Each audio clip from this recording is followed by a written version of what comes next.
मुख्यमंत्री पुष्कर सिंह धामी की बात करते हैं, जो 2 जिलों का आज दौरा करने वाले हैं। आज हल्द्वानी और खटीमा के दौरे पर रहेंगे मुख्यमंत्री पुष्कर सिंह धामी। हल्द्वानी में 30 दिसंबर को प्रधानमंत्री मोदी की जनसभा होगी। और आज सीएम धामी और मदन कौशिक पीएम के कार्यक्रम की तैयारियां देखेंगे। यहां सीएम धामी व्यवस्थाओं का जायजा लेंगे। हल्द्वानी में ही सीएम रात्रि विश्राम भी करेंगे। जी हाँ, लेकिन हल्द्वानी से पहले सीएम धामी आज खटीमा का दौरा करेंगे और वो सुबह 10:30 बजे के करीब खटीमा पहुंचेंगे। यहां पर वो सुरई वन रेंज में क्रोकोडाइल टेल का शुभारंभ करेंगे। सुरई जंगल सफारी का भी वो शुभारंभ करेंगे। और इसके साथ ही वो चकरपुर गांव में खेल स्टेडियम का भूमि पूजन भी करेंगे और कई योजनाओं का शिलान्यास कार्यक्रम भी है। सीएम धामी यहां रतूड़ी हॉस्पिटल में दिव्यांगों को साइकिल भी वितरित करेंगे।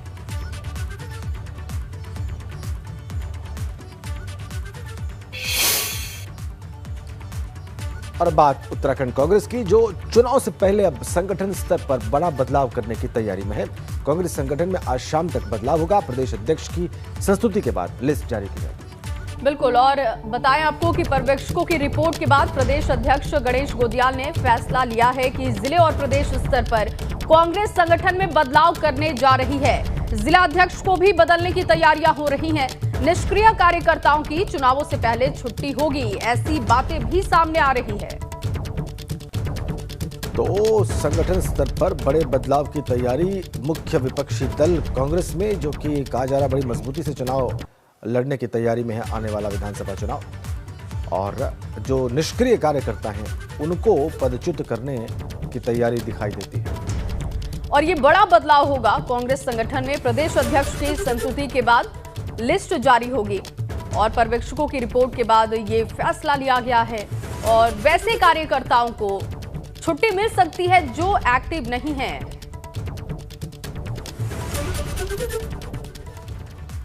क्या होगा कांग्रेस के संगठन में बदलाव और उसमें क्या संभावनाएं बनती दिखाई दे रही हैं? आइए इस पर और ज्यादा विस्तार से बात करते हैं। पंकज राणा हमारे सहयोगी देहरादून से हमारे साथ जुड़ गए। पंकज, क्या बदलाव हो सकता है? बिल्कुल अजय, देखिए क्योंकि चुनाव बहुत नज़दीक हैं और ऐसे में जो कांग्रेस है वो हर कदम को बड़ी फूक फूक कर आगे रख रही है। और अभी हाल ही में आपने देखा था जब पूर्व मुख्यमंत्री हरीश रावत का भी बातों को लेकर नाराज हुए थे और दिल्ली में एक बड़ी बैठक के बाद उनकी नाराजगी को दूर किया गया। हालांकि ये नाराजगी किन बातों को लेकर थी ये उन्होंने साफ कर दिया है। लेकिन अगर हम यहाँ संगठन की बात करें तो संगठन में कई अहम पदों को लेकर भी उनकी नाराजगी थी, क्योंकि कुछ ऐसे लोग हैं जो अपने तमाम चहेते करीबी नेताओं को इसमें एडजस्ट करना चाहते हैं। और दूसरी बात यह है क्योंकि संगठन अब तमाम तरह से आगे बढ़ रहा है चुनावों के लिए, और इसमें सबसे महत्वपूर्ण बात है टिकटों का बंटवारा होना। और जो लोग टिकटों की दावेदारी कर रहे हैं उनमें टिकट भी मांग रहे हैं और वो संगठन में भी उनमें अहम पदों पर हैं, तो उनको ये कहा गया है कि एक व्यक्ति एक पद पर ही रह सकता है, इसलिए आप टिकट की दावेदारी कीजिए या फिर संगठन में रह दिए। और दूसरी बात एक ये रही है कि हाल ही में विधानसभा स्तर पर कांग्रेस के तमाम जो पर्यवेक्षक थे वो तमाम तरह से उन्होंने रिपोर्ट तैयार की है। उनको ये जानकारी मिली है कि कई ऐसे लोग हैं जो नगर क्षेत्र में हैं, उसके बाद जिला स्तर पे हैं और प्रदेश स्तर पे है, जो संगठन स्तर पर बेहतर काम नहीं कर रहे हैं, तो उनको अब वहां संगठन स्तर से बाहर किया जाएगा, उनकी जगह बेहतर लोगों को रखा जाएगा। कांग्रेस के जो अध्यक्ष हैं गणेश गोदियाल, उन्होंने इस बात को कहा है कि संगठन में बदलाव की जो गुंजाइश है उसके लिए आगे बढ़ चुके हैं। हालांकि आज क्योंकि दिल्ली में बड़ी बैठक कांग्रेस की होने वाली है, संभवतः माना जा रहा है कि प्रदेश स्तर पर जो बदलाव की बात कांग्रेस संगठन ने कही है वो आज शाम तक हो सकती है और उसके बाद जिले स्तर पर बदलाव किया जा सकता है। इसमें कई जिले हैं, उधम सिंह नगर इसमें जिला है, हरिद्वार है, काशीपुर है, उसके अलावा कई जो संगठनात्मक जिले हैं कांग्रेस से उसमें बदलाव की संभावना जताई जा रही है। और संभवतः माना जा रहा है कि 1 से 2 दिन के अंदर संगठन में बड़े स्तर पर बदलाव किया जा सकता है। ये इसलिए किया जा रहा है क्योंकि चुनाव नजदीक है। किसी भी तरह की जो दिक्कत है कांग्रेस के अंदर ना आए, क्योंकि एकजुटता के साथ कांग्रेस को चुनाव लड़ने की हिदायत हाईकमान की ओर से दी गई है, इसीलिए संगठन में बदलाव की गुंजाइश देखी जा रही है। और अब देखना होगा कि अगर बदलाव किया जाता है तो किस तरह से संगठन राजेंद्र आगे एक साथ मिलकर काम करता है, क्योंकि कांग्रेस के अंदर अभी भी धड़ेबाजी है। प्रीतम सिंह अलग चलते हैं, हरीश रावत अलग चलते हैं और संगठन के अलग अलग नेता अलग अलग चाल चलते हैं। तो इसलिए कोशिश की जा रही है सभी लोगों के करीबियों को एडजस्ट किया जाए ताकि चुनावों के दौरान किसी तरह की दिक्कत ना आए। बिल्कुल, बहुत शुक्रिया पंकज आपका तमाम जानकारी के लिए। तो अब आगे बढ़ते हैं। आज दिल्ली में उत्तराखंड कांग्रेस का मंथन भी होने जा रहा है। दिल्ली में कांग्रेस की स्क्रीनिंग कमेटी की बैठक होने जा रही है। और बताएं आपको कि बैठक में उत्तराखंड विधानसभा चुनाव के उम्मीदवारों के नाम पर चर्चा की जाएगी और इससे पहले देहरादून में भी बैठक हो चुकी है। कहा यह जा रहा है कि कांग्रेस पार्टी बहुत जल्द उत्तराखंड विधानसभा चुनाव के लिए उम्मीदवारों की पहली लिस्ट जारी कर सकती है। उत्तराखंड के सिटिंग विधायकों की लिस्ट जारी होगी। तो एक बड़ी बैठक आज दिल्ली में होने जा रही है और कांग्रेस जल्द ही उम्मीदवारों के नाम जारी कर सकती है। इससे पहले देहरादून में भी बैठक हो चुकी है, मंथन हो चुका है, लेकिन दिल्ली में आज बैठक होगी और उम्मीदवारों की पहली लिस्ट जल्द जारी हो सकती है। इस बात की उम्मीद अब बढ़ती हुई दिख रही है।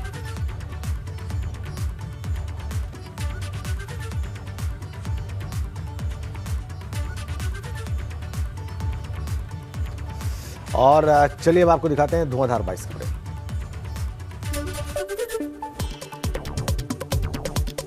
लैंसडाउन विधायक दिलीप रावत ने हरक सिंह रावत पर साधा निशाना। उन्होंने कहा, मेरी सीट पर नजर रखने वालों को सिखाऊंगा सबक।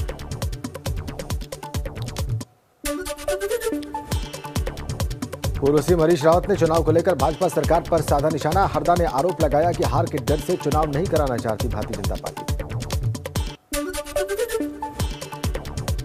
कोटद्वार मेडिकल कॉलेज के लिए प्रदेश सरकार ने जारी की 25 करोड़ की धनराशि। हरक सिंह रावत के दबाव में राज्य सरकार की ओर से हुआ शासनादेश जारी। दिल्ली के कैबिनेट मंत्री गोपाल राय 30 और 31 दिसंबर को 2 दिवसीय दौरे पर जाएंगे उत्तराखंड। पार्टी के नेताओं के साथ करेंगे मंथन। रुड़की पहुंचे दिल्ली सरकार के मंत्री इमरान हुसैन ने की जनसंवाद कार्यक्रम। इस दौरान जमकर बोला भाजपा और कांग्रेस पर हमला।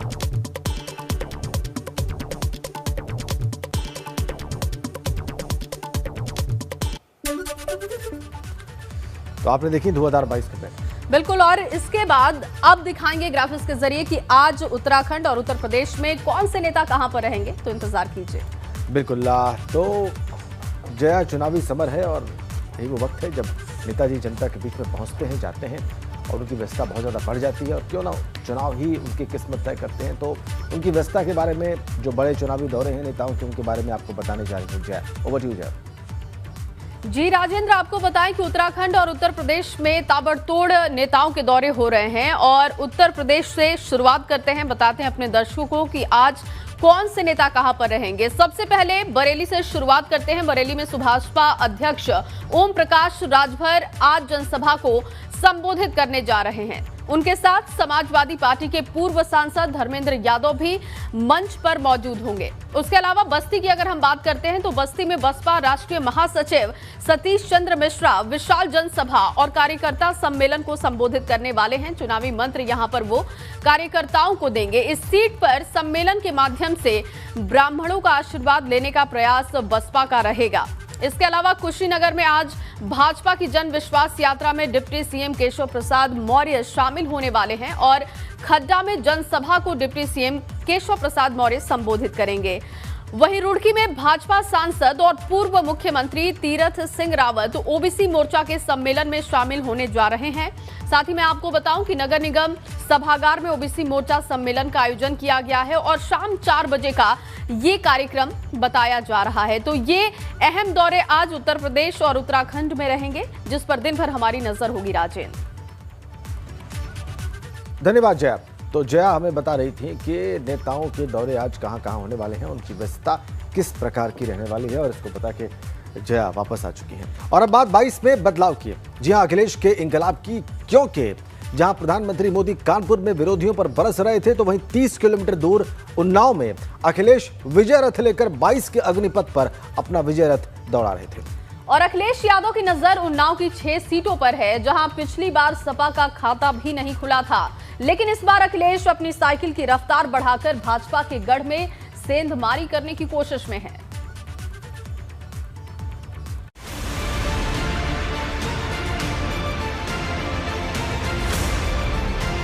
22 में बदलाव, उन्नाव से अखिलेश का इनकलाब। जो इनकलाब का नारा है, मैं ये कह सकता हूं आपका समर्थन देख करके और उत्साह देख करके कि इस बार 22 में उन्नाव से इंकलाब होगा और 22 में बदलाव होगा।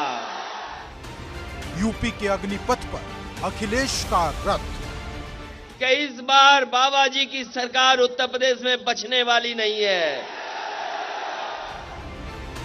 उन्नाव में अखिलेश की दहाड़, विरोधियों पर तीखा प्रहार। जो योगी होता है वो झूठ नहीं बोलता, जो बाबा होता है वो झूठ नहीं बोलता। बताओ बाबा योगी झूठ बोलते हैं कि नहीं बोलते हैं? जहां कानपुर में पीएम मोदी ने मेट्रो की सौगात देकर भाजपा के लिए जीत की गोटी सेट की, वहीं कुछ किलोमीटर की दूरी पर अखिलेश यादव अपना विजय रथ लेकर 22 में बदलाव की हुंकार भर रहे थे। ये 4 दिन बाद था जब अखिलेश चुनावी मैदान में उतरे थे, क्योंकि पत्नी डिंपल को कोरोना होने के बाद अखिलेश ने भी खुद को आइसोलेट कर लिया था, जिसके चलते अखिलेश अलीगढ़ में हुई सपा और रालोद की संयुक्त रैली में भी शामिल नहीं हुए। लेकिन जैसे ही अखिलेश अपना विजय रथ लेकर उन्नाव पहुंचे, सपा कार्यकर्ताओं का जनसैलाब उमड़ पड़ा, जिसे देख अखिलेश जोश से भर गए कि जिस तरीके का माहौल है और जिस तरह का समर्थन मिल रहा है, जिस तरीके से आज आम जन लोग इस सरकार के खिलाफ खड़े हैं, तो वही नारा जो इंकलाब का नारा है, मैं ये कह सकता हूं आपका समर्थन देख करके और उत्साह देख करके कि इस बार 22 में उन्नाव से इंकलाब होगा और 22 में बदलाव होगा। ये समाजवादी पार्टी के विजय रथ का 9वां चरण है, लेकिन इस बार अखिलेश की नजर उन्नाव की 6 सीटों पर है, क्योंकि 2017 के चुनाव में भाजपा ने 5 सीटों पर कब्जा जमाया था, लेकिन सपा का खाता तक नहीं खुल पाया था। अब अखिलेश की कोशिश भाजपा के गढ़ में सेंधमारी कर अपनी साइकिल की रफ्तार बढ़ाने की है। ये सरकार झूठ बोलने वाली सरकार है, ये लोगों को गुमराह करने वाली सरकार है, ये गरीबों को धोखा देने वाली सरकार है, ये हमारे किसानों को धोखा देने वाली सरकार है, हमारे गरीबों को धोखा देने वाली सरकार है। बताओ इस सरकार को आप लोग सजा दोगे कि नहीं दोगे?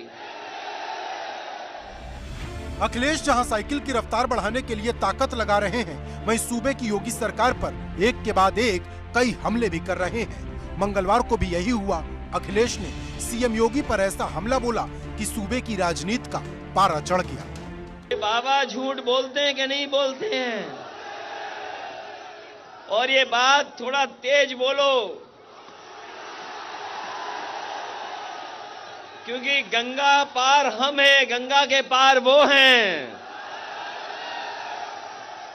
अगर हम और आप सुन लें कि वो झूठ बोलते हैं, अगर हम और आप ही सुन लें और गंगा के पार पे उन्हें सुन पाए, तो बताओ कैसे काम चलेगा? वहीं इन सबके बीच अखिलेश यादव ने एक बड़ा वादा सूबे की जनता से भी किया। अखिलेश यादव ने ऐलान किया कि अगर किसी भी शख्स की मौत साइकिल चलाते हुए दुर्घटना से हुई तो उनकी सरकार बनने पर 5 लाख रुपए की मुआवजा राशि मिलेगी। ये मदद उस परिवार को भी मिलेगी जिसकी मौत सांड की वजह से अगर हुई होगी। साइकिल से अगर एक्सीडेंट होगा, किसी की जान जाएगी, तो समाजवादी सरकार बनने पर उसको 5 लाख रुपए देने की मदद करने का काम समाजवादी लोग करेंगे। और केवल साइकिल से मरने वालों को नहीं 5 लाख, साथ ही साथ जिस वजह से सांड से जिसकी जान गई है उसको भी 5 लाख देने का काम करेंगे। आज जब मैं आपके बीच में वो अखबार उठा करके देखा है, कानपुर के देहात के और उस तरफ इलाके में एक सांड ने एक बुजुर्ग महिला की जान ले ली, वो जान चली गई। दरअसल अखिलेश यादव लगातार अपनी ताकत बढ़ा रहे हैं। जहां अखिलेश यादव ने छोटे छोटे दलों से हाथ मिलाया है, वहीं अपने चाचा शिवपाल को भी अपने साथ मिला लिया है। लेकिन सवाल तो बड़ा है कि क्या इस बार अखिलेश पुराना हिसाब बराबर कर पाएंगे, क्योंकि जब से अखिलेश यादव ने सपा की कमान अपने हाथ में ली है, चुनावी युद्ध भूमि में कुछ खास नहीं हुआ है। Bureau report, ABP Ganga. चलिए आगे बढ़ते हैं। कानपुर के इत्र व्यापारी पीयूष जैन बहुत चर्चित हो चुके हैं। उनके घर से इतना पैसा निकल गया है जितना बैंकों में भी नहीं होता, और अब पीयूष जैन को लेकर यूपी की सियासत गरमाई हुई है।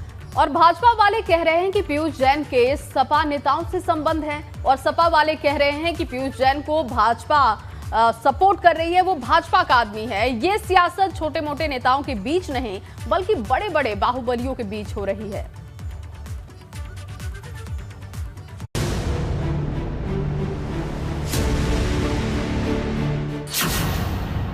यूपी में छापेमारी, सियासत हुई भारी। इत्र कारोबारी किसका मित्र? इत्र बदनाम हुआ, सियासत तेरे लिए। कानपुर के इत्र कारोबारी पीयूष जैन के घर हुई छापेमारी ने यूपी की सियासत को गर्म कर दिया, क्योंकि पीयूष जैन के घर की दीवारों से जहां सोना निकला, वहीं राजनीतिक दल अब इस छापेमारी से एक दूसरे पर निशाना साध रहे हैं। मंगलवार का दिन ऐसे हमलों के नाम रहा, जहां भाजपा ने इत्र कारोबारी का कनेक्शन सपा से जोड़ते हुए अखिलेश यादव पर कई तीखे हमले किए। 2017 से पहले भ्रष्टाचार का जो इत्र उन्होंने पूरे यूपी में छिड़क रखा था, वो फिर सबके सामने आ गया है। लेकिन अब वो मुंह पे ताला लगा के बैठे हैं, क्रेडिट लेने के लिए आगे नहीं आ रहे हैं। इनकम टैक्स विभाग ने रेड लगाई, भाई अखिलेश को पेट के अंदर बहुत मचलन होगी। आज उनको जवाब देते नहीं बनता है। ये समाजवादी अत्तर बनाने वाले के वहां से 250 करोड़ रुपया कैश मिली है, 250 करोड़ रुपया। 5 वर्ष पहले भाइयों बहनों, ये पैसा विकास पे खर्च नहीं होता था, ऐसे ही दलालों के हाथों में चला जाता था और फिर वो दीवालों में चुन लिया जाता था। भाजपा ने अखिलेश यादव पर निशाना साधने की झड़ी लगाई तो अखिलेश कहां चुप रहने वाले थे। बदले में एक चुभता हुआ तीर अखिलेश ने भी चला दिया।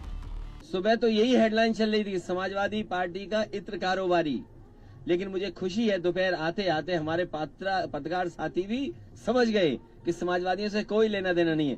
आपको ये सोचना चाहिए कि गलत जगह छापा मार दिया, बीजेपी ने अपने ही कारोबारी पे छापा मार दिया, उसकी सीढ़ियां निकलवाइए। अगर एक एक भाजपा के नेता का नाम न निकले तो बताइएगा हमें। छापेमारी में इत्र कारोबारी के ठिकानों से कुल 196.45 करोड़ रुपए नकद, 23 किलो सोना, 600 किलो चंदन के तेल के अलावा भारी मात्रा में केमिकल और प्रदेश देश के विभिन्न हिस्सों में प्रॉपर्टी के दस्तावेज मिले। वहीं अब पीयूष जैन अब 5 जांच एजेंसियों के शिकंजे में आ गया है। पीयूष जैन के घर से बरामद 23 किलो सोना लेने के लिए डीआरआई टीम पहुंची थी और अब डीआरआई टीम यहां से कागजी कार्रवाई पूरी करके बाहर निकल रही है। आप देख रहे हैं सामने कि डीआरआई के अधिकारी इस कार में अंदर बैठे हुए हैं और आपको इधर से दिखाएंगे कि यहां पर पीछे की सीट में कुछ बैग रखे हुए हैं, 2 बैग रखे हुए हैं अंदर। आप देख रहे हैं दोनों अधिकारियों के बीच में 2 बैग रखे हुए हैं, उसमें 23 किलो सोना यानी सोने की वो बिस्कुट जो पीयूष जैन के घर से रिकवर हुए हैं। इत्र कारोबारी को लेकर एक दूसरे पर हमला बोल रहे राजनीतिक दलों को देखकर बड़ा सवाल खड़ा हो गया कि आखिर इत्र कारोबारी का असल में मित्र कौन है, क्योंकि इत्र कारोबारी के घर पर पड़ी रेड तो खत्म हो गई, लेकिन इस पर हो रही सियासत कब खत्म होगी, ये बड़ा सवाल है। विवेक त्रिपाठी के साथ ब्यूरो रिपोर्ट, एबीपी गंगा।